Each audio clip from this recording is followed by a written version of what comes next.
Motivational Talk. And thanks for joining me on this beautiful day that God has made.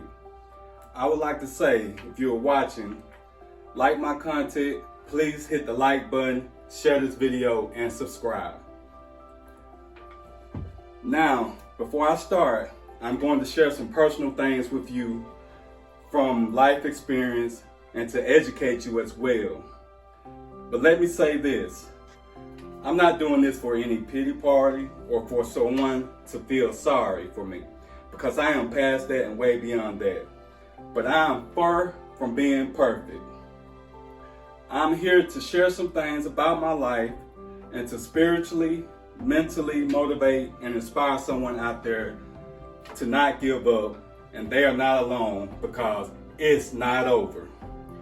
You can get back to a normal life and become great no matter the situation. If you know me and my past, the person standing here now is not the person you once knew. That old person could have never gotten up here and done what I'm about to do. It's a process to get to this point. So now I'm here and I'm calling this breaking, pruning, and stripping. First off, there will never be a point of time in your life where it's the right time to do a great thing. If you're waiting for that perfect moment, that perfect timing is not going to happen. You have to create the time and perfect opportunity and the perfect situation. Like take me for example. I started a personal training business and it's not successful right now, but I got started with so much going wrong in my life. It was like everything was falling apart. My marriage, credit was terrible, not living my life right, foreclosure, repossession, lost my mother.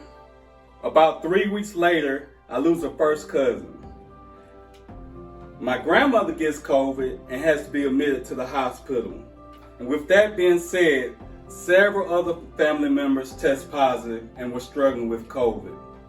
And oh, I forgot to mention, about a week and a half before my mom passed, I tested positive for COVID. And I didn't know if I would be able to attend my mom's funeral and was struggling with that. So, with that being said, I go get tested right before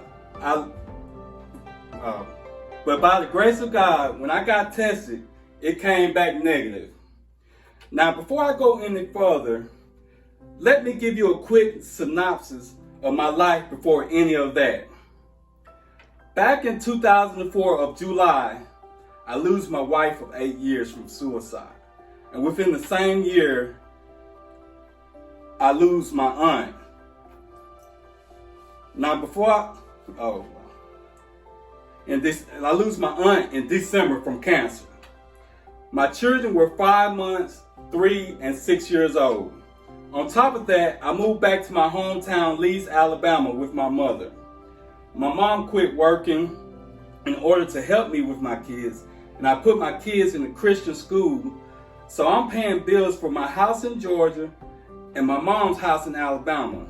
So eventually, over time, something had to give, and I end up losing the house in Georgia. Now, some of you are probably thinking, wow, but I'm not done. Okay, moving along to February of 2017. My firstborn, my oldest son, dies from myocarditis at 19 years of age. If you don't know what that is, let me tell you. It's the inflammation of the middle layer of the heart wall. It usually caused by a viral infection. A severe case can weaken the heart, which can lead to the heart failure, abnormal heartbeat, and sudden death. It is rare and fewer than 200,000 U.S. cases per year. Treatable by a medical professional, requires a medical diagnosis, lab tests or imaging always required, medium term, resolves within months. Critical needs emergency care. Symptoms require medical diagnosis and includes chest pain, abnormal heartbeat, and shortness of breath. Treatment depends on severity and may include medication to regulate the heartbeat and improve heart function. In rare but severe cases, a device may be needed to help the heart function. Now, this part is going to be tough for me to talk about this. I very rarely talk about this unless it's real close family. But I'm going to do this because maybe it's going to help me and it's going to help you people out there watching this.